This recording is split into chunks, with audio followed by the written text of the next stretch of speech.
കൊപ്പലിലെ 15ലധികം കുടുംബങ്ങളാണ് കുടിവെള്ളമില്ലാതെ പ്രതിസന്ധി നേരിടുന്നത്.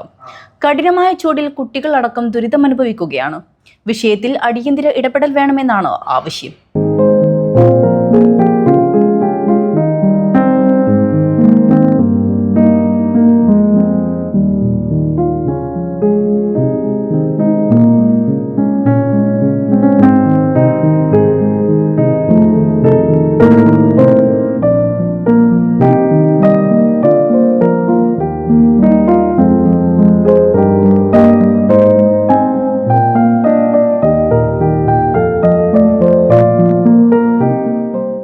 കുടിവെള്ള പൈപ്പ് സ്ഥാപിച്ചെങ്കിലും പദ്ധതി നടത്തിപ്പ് പൂർണ്ണ പരാജയമായിരുന്നു.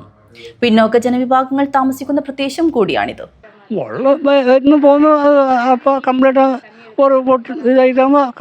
പൈപ്പ് പൊട്ടി പോകുന്നു, പിന്നെ അത് തിരിഞ്ഞു നോക്കുന്നില്ല. ഉപ്പുവെള്ളം പോയാൽ കിണറ്റിൽ വെള്ളം ഏതോ കുടിക്കാൻ പറ്റുന്നില്ല. അതിന് உப்பு ரசம் வசதியே இல்லை. தண்ணி வசதிக்கு ஏற்பாடு பண்ணித்தாங்க. நாங்கள் 18 வருஷமாக இங்கே தான் இருக்கோமே. சுத்தமாக தண்ணி இல்லை, பழுப்புலேயும் தண்ணி இல்லை, கிணத்துலேயும் தண்ணி இல்லை. இப்போ வெயில் டைம் வரைய ரொம்ப கஷ்டமாக இருக்குது தண்ணி எடுக்க. வேலைக்கு போயிட்டு வந்தால் கூட ദൂരமாக പോയിട്ട് തണ്ണി എടുക്കുന്നതാ இருக்குது. തണ്ണി கொஞ்சம் ഏർപ്പാട് பண்ணித்தாங்க. പുഴയിൽ നിന്ന് ഉപ്പുവെള്ളം കയറുന്നതും ശുദ്ധജല സ്രോതസ് ഇല്ലാത്തതും പ്രദേശത്ത് വലിയ പ്രതിസന്ധി സൃഷ്ടിക്കുന്നു. കിലോമീറ്റർ അകലെ നിന്നാണ് ഇപ്പോൾ കുടിവെള്ളം ശേഖരിക്കുന്നത്.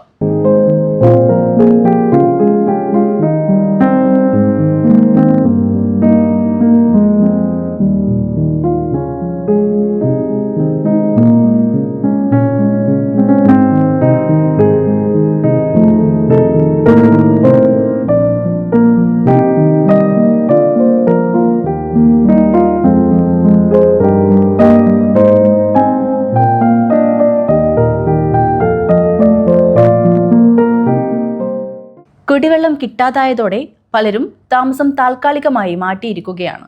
മറ്റിടങ്ങളിൽ അഭയം തേടാൻ സാധിക്കാത്തവർ മാത്രമാണ് ഇവിടെ ഇപ്പോൾ താമസിച്ചു വരുന്നത്. അധികാരികളുടെ കടുത്ത അവഗണനയ്ക്കെതിരെ പ്രത്യക്ഷ സമരത്തിന് ഒരുങ്ങുകയാണ് പ്രദേശവാസികൾ. News bureau, Kasaragod.